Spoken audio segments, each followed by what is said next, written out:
मैत्रिणींनो, आजचा दिवाळी फराळातला स्पेशल पदार्थ आहे बरं का. पारंपरिक हा पदार्थ आहे. पूर्वीच्या काळी सजुरी जास्त प्रमाणात बनवली जायची. आता त्याचं प्रमाण थोडंसं कमी आहे. हळदी कुंकवाचा कार्यक्रम असो किंवा दिवाळी असो तर त्यावेळेस सजुरी ही हमखास बनवली जायची. बनवायला सोपे आहे, अचूक प्रमाण आहे. न फुटणारी, तेलात न विरघळणारी, खुसखुशीत अशी आपण सजुरी बनवतोय. अचूक प्रमाणात आणि झटपट होणारा तसा पदार्थ आहे बरं का. सारण व्यवस्थित झालं की सजुरी लाटताना फाटत नाही किंवा तळताना फुटत नाही आणि संपेपर्यंत टम्म फुगलेल्या अशा राहतात, खुसखुशीत राहतात. प्रमाण जर चुकलं तर त्याच्या दामट्याच होतात. आज आपण टम्म फुगणारी, अगदी पुरीसारखी संपेपर्यंत खुसखुशीत राहणारी आणि टम्म फुगलेली, संपेपर्यंत तशीच फुगलेली राहते, त्याच्या दामट्या वगैरे होत नाहीत. आणि हे बघा, सारण बनवण्याची पद्धत जरा थोडीशी ट्रिक वापरून बनवायची आहे. आणि या पद्धतीने जर तुम्ही सजुऱ्या बनवल्या तर अगदी झटपट होणाऱ्या अशा या आहेत.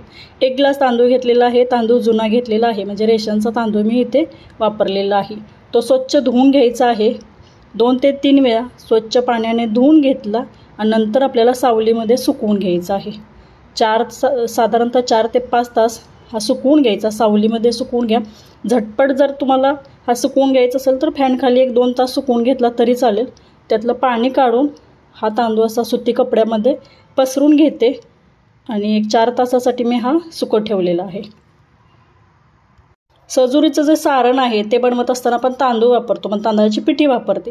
त्यासाठी आपल्याला हा तांदूळ जो आहे तो स्वच्छ धुवून असा पसरून घ्यायचा असतो आणि कोरडा झाला की भाजायचा आणि नंतर सारणासाठी त्याची पिठी करून वापरतात. परंतु सर्वात महत्त्वाची ट्रिक म्हणजे हा तांदूळ धुवून कोरडा करून नंतरच आपल्याला तो भाजण्यासाठी घ्यायचा आहे. तांदूळ सुकवून घेतलेला आहे. आता भाजून घेऊया. आणि भाजायचा म्हटलं तर हलकासा ब्राऊन होईपर्यंत आपल्याला तो भाजून घ्यायचा आहे. खरपूस असा भाजून घ्यायचा आहे आणि हा मंद आचेवरती छान असा भाजून घ्यायचा. तांदूळ भाजण्यासाठी वेळ लागतो, परंतु सारण खमंग असं सारण जर बनवायचं असेल तर तांदूळ चांगला भाजला जावा. आणि मी साधारणतः 7 मिनटं हा तांदूळ भाजलेला आहे बघा. त्यावेळी तो हलकासा रंग चेंज होईपर्यंत तो भाजायचा. 7 मिनटं मला इथे लागलेली आहेत. तांदूळ हलका होतो भाजल्यानंतर आणि छान असा त्याचा सुगंध पण दरवळतोय बघा, छान असा भाजल्यानंतर. आणि हा आता थंड होण्यासाठी एका प्लेटमध्ये काढून घेते आणि थोडासा थंड झाला की मिक्सरमध्ये फिरवून घ्यायचा आहे. हे बघा, त्याचा रंग असा थोडासा चेंज झालेला, कारण मंद आचेवरती जर भाजला तर एकसारखा छान भाजला जातो. आणि थंड झाल्यानंतर त्याची पिठी करून घ्यायची आहे, म्हणजे मिक्सरमध्ये फिरवून घ्यायचा. हे बघा, बारीक रवा असतो ना तसं तो जाडसर ठेवायचा आहे. अगदी पीठ बारीक करायचं नाही, थोडासा जाडसरच ठेवायचा. म्हणजे बारीक रवा जसा असतो तसा हा मिक्सरमध्ये आपल्याला फिरवून घ्यायचा आहे बघा. नंतर थोडासा चाळून घ्यायचा आणि ते आता मापासाठी 1 वाटी पिठी घेतलेली आहे, त्यासाठी 1 वाटी गूळ वापरायचा आहे. जेवढी तुम्ही तांदळाची पिठी घेणार आहात तेवढंच तुम्हाला गूळ घ्यायचं आहे. आणि त्याच वाटीच्या मापाने अगदी मोठे 2 चमचे त्यामध्ये पाणी घातलेलं आहे. गूळ आणि पिठी एकाच वाटीच्या मापाने मोजून घ्यायची, समप्रमाणात घ्यायचं आहे. आणि गूळ विरघळून घ्यायचा आहे. तुम्ही गॅसवरती गरम करून घेऊ शकता किंवा असाच थोडासा विरघळून घेऊ शकता.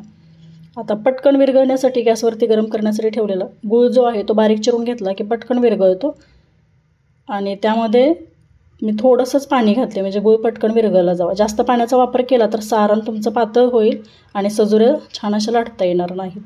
आणि ज्या वाटीच्या मापाने गूळ घेतला त्याच वाटीच्या मापाने पीठ घेतलेलं आहे बघा. हे बघा, वाटीनं मोजून घेतलेलं आहे आणि त्याच वाटीच्या मापाने गूळ घेतलेला आणि त्याचं पाणी बनवलं. हे थंड झालेलं पाणी आहे बरं का, कारण गरम गरम पाणी या पिठामध्ये ओतायचं नाही आणि गुळामध्ये काहीतरी कचरा असतो म्हणून मी गाळून घेते बघा. गुळाचा पाक आपल्याला करायचा नाही, फक्त गूळ विरघळेपर्यंत गरम केलं, नंतर थंड केलेलं आहे आणि या पिठामध्ये ओतून घ्यायचं. आणि छान मिक्स करून ना आपल्याला हे झाकण ठेवून 5 ते 6 तासासाठी हे मिश्रण भिजू द्यायचं आहे.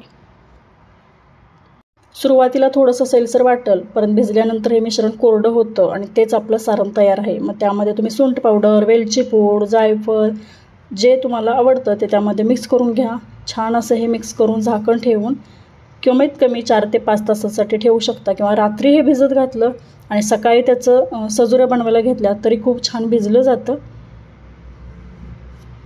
पीठ छान असं एकत्रित गुळाच्या पाण्यामध्ये मिक्स करून घेते आणि सारण छान भाजलेलं आहे, त्यामुळे खूप छान चवीला लागतं. म्हणजे तांदूळ छान भाजला की त्याची सारणाची चव जी आहे ती खूप छान येते.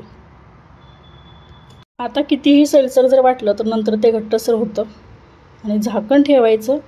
2 तासासाठी मी ते भिजू दिलेलं आहे आणि नंतर थोडंसं एकसारखं हलवून पुन्हा झाकण ठेवून साईडला ठेवलं. असं मी 4 तास ते साईडला ठेवलेलं आहे.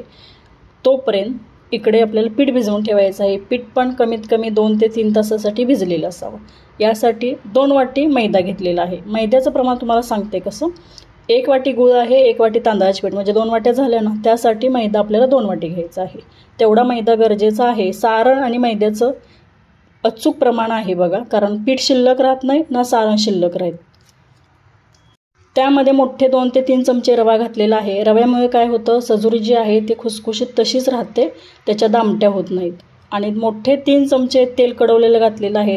तेलाचं जे मोहन आहे ते कडवून म्हणजे तेल घालायचं आहे. 3 चमचे पुरेसं आहे.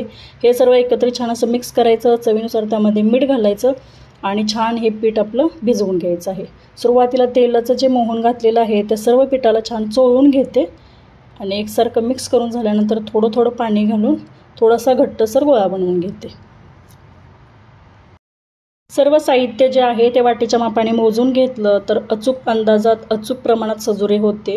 आणि याचप्रमाणे हे प्रमाण वापरून या दिवाळीला नक्की बनवा. आता थोडं थोडं पाणी घालून मी पीठ भिजवते बघा. प्रमाण घेत असताना कोणत्याही वाटीच्या मापाने तुम्ही घेऊ शकता. वजनी प्रमाण जे आहे ते तुम्हाला डिस्क्रिप्शन बॉक्समध्ये दिलेलं आहे, तेही एकदा नक्की चेक करा. थोडं थोडं पाणी घालून एकसारखा गोळा बनवून घेतला आहे बघा. छान असा घट्टसर गोळा बनवून घेतलेला आहे. आणि हे पीठ आपल्याला साधारणतः 2 तासासाठी झाकून ठेवायचं आहे. आणि 2 तासानंतर मी सजुरी बनवायला घेतलेली आहे बघा.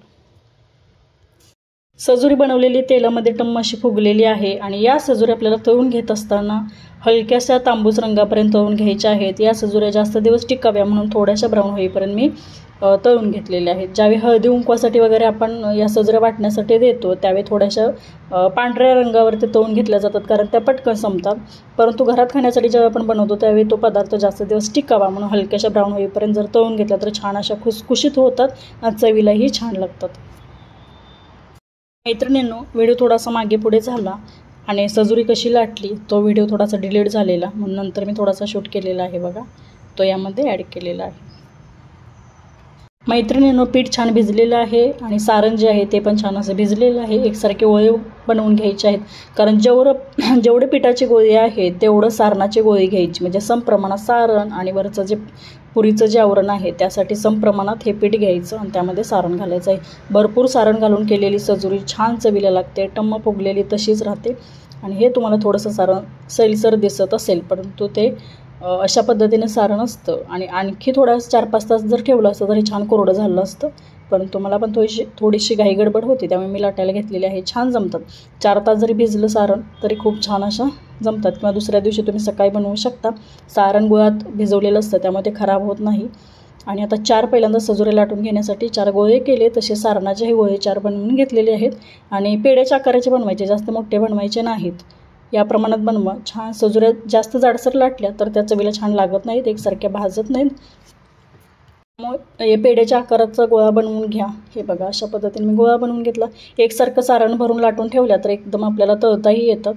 थोडंसं पीठ लावून अशा पद्धतीने मोदकाला जशी पारी करतो तशी पारी करून घ्यायची आहे. चिकट जर वाटत असेल तर थोडंसं पीठ लावायचं हाताला आणि एकसारखी पारी छान. सारण भरण्याची ट्रिक जी आहे ती व्यवस्थित जर फॉलो केली तर सजुरे लाटताना फुटत नाहीत किंवा तेलामध्ये तळताना फाटत नाही. त्यामुळे फक्त हे जे सारण भरण्याची ट्रिक व्यवस्थित वापरली तर एकसारखं सारण कडेपर्यंत जातं. म्हणून मोदकाला जशी पारी करतो तशी छान पारी करून घ्यायची. हे बघा, आणि त्यामध्ये आता मी हे सारण भरून घेते. आणि सर्व बाजूंनी एकसारखा मोदक जसा पॅक करतो तशा पद्धतीने पॅक करून घ्यायचा. कडा छान दुमडून घ्यायच्या, मध्यभागी होल पडणार नाही याची काळजी घ्यायची. आणि एकसारखा जर दुमडून घेतला गोळा की सारण बाहेर येत नाही. हलक्या हाताने एकसारख्या कडा दुमडून घेतल्या आणि अशा पद्धतीने बंद करून छान गोलाकार करून घेतलेला आहे. थोडंसं पीठ लावून चपटा करायचा, हातावरतीच थोडासा चपटा करून घेतला म्हणजे सारण सर्व बाजूने एकसारखं पसरतं. आता हे लाटत असताना हलक्या हाताने लाटायचं आहे, जास्त जोर देऊन लाटायचं नाही, नाहीतर सारण एका साईडनं बाहेर येण्याची शक्यता असते. थोडंसं पीठ लावा, जास्त प्रमाणात पीठ लावू नका, नाहीतर तेलामध्ये पीठ तसं साठून राहतं आणि सजुरीचा कलर जो आहे तो थोडासा काळपट पडतो. एकसारखं सर्व बाजूने एकसारखं असं हलक्या हाताने लाटून घ्यायचं आहे. आणि पुरीच्या आकाराचं लाटायचं, जास्त मोठ्याही बनवायच्या नाहीत. अशा पद्धतीने सर्व सजुऱ्या लाटून घ्यायच्या आणि गरम तेलामध्ये त्या तळून घ्यायच्या आहेत. तेल कडकडीत गरम करायचं आहे आणि मीडियम फ्लेमवरती सजुरी तेलामध्ये छान अशी तळून घ्यायची. एकाच वेळेला जास्त सजुऱ्या तेलामध्ये सोडायच्या नाहीत. एकच सजुरी त्यामध्ये घालायची. मोठी कढई असेल तर 2-3 एका वेळेला सोडू शकता. आणि हे बघा, अशा पद्धतीने वरती थोडंसं तेल सोडायचं किंवा वरून थोडंसं प्रेस करायचं, म्हणजे सजुरी छान अशी टम्म फुगते. हे बघा, छान अशी टम फुगलेली आहे आणि आपल्याला ब्राऊन रंगापर्यंत अशा छान तळून घ्यायचे आहे. जास्त पांढऱ्या शुभ्र अशा काढायच्या नाहीत, म्हणजे सजुरी जी आहे ते जास्त दिवस टिकते. खूप छान असं वरचं जे आवरण आहे ते खरपूस असं खुसखुशीत होतं. मग थोड्याशा लाल रंग म्हणजे खरपूस लागण्यासाठी थोड्याशा ब्राऊन रंगापर्यंत त्या तळून घेतलेल्या आहेत. आणि सर्व सजुऱ्या अशाच पद्धतीने मैत्रिणींना बनवून घ्यायच्या. वरची पारी जी आहे म्हणजे वरचं आवरण जर छान झालं तर त्या शेवटपर्यंत संपेपर्यंत अशाच टम्म फुगलेल्या राहतात. कमी तेलकट होतात आणि चवीला खूप छान लागतात. गुळात बनवलेला पदार्थ चवीला लागतोच आणि पारंपरिक हा पदार्थ आहे. दिवाळी फराळामध्ये या दिवाळीला नक्की बनवा. बनवण्याची पद्धत खूप सोपी आहे आणि झटपट होणारा असा पदार्थ आहे. थोडीशी पूर्वतयारी जर केली तर. तेलामध्ये सजुरी जर फाटली तर कसं तेल थोडंसं लालसर होतं किंवा काळं पडतं, तर पुढचा जो पदार्थ ज्यावेळी आपण तळतो त्यावेळी त्याचाही कलर चेंज होतो. त्यामुळे लाटताना किंवा थोडंसं सारण भरताना काळजी घ्या. आणि या दिवाळीला अशा पद्धतीने सजुरी नक्की बनवा. सातारा स्पेशल हा पदार्थ आहे आणि मी सांगली भागातली आहे, पण आमच्या भागामध्ये पण सजुऱ्या जास्त प्रमाणात केल्या जातात. हळदी कुंकू असो किंवा दिवाळी फराळ असो, यामध्ये सजुरी हमखास बनवली जाते. आणि मी लहानपणापासून आमची आजी ज्या पद्धतीने बघितलेलं आहे की आमची आजी कशी बनवायची, त्या पद्धतीने मीही आता त्याच टिप्स फॉलो करते, त्या पद्धतीने बनवते. खूप दिवस झालं मी ही बनवते आणि मला सजुऱ्या छान अशा बनवताही येतात. आणि मी जे सांगितलेलं प्रमाण आहे ते खूप अगदी अचूक असं प्रमाण आहे. या पद्धतीने मैत्रिणींनो या दिवाळीला नक्की बनवा आणि बनवल्यानंतर मला कमेंट करून नक्की सांगा हा पारंपरिक पदार्थ कसा वाटला. मला तेही कमेंट करून नक्की सांगा. आणि तुम्ही जर चॅनलवरती नवीन असाल तर किचन क्वीन रेसिपीज या चॅनलला नक्की सबस्क्राईब करा. सजुऱ्या तर बनवलेल्या आहेत, तर आपण एक सजुरी तोडून पाहूया. त्यामध्ये भरपूर असं सारण घातलेलं आहे आणि छान खुसखुशीत अशी सजुरी झालेली आहे. चला, चॅनलवरती नवीन असाल तर सबस्क्राईब नक्की करा.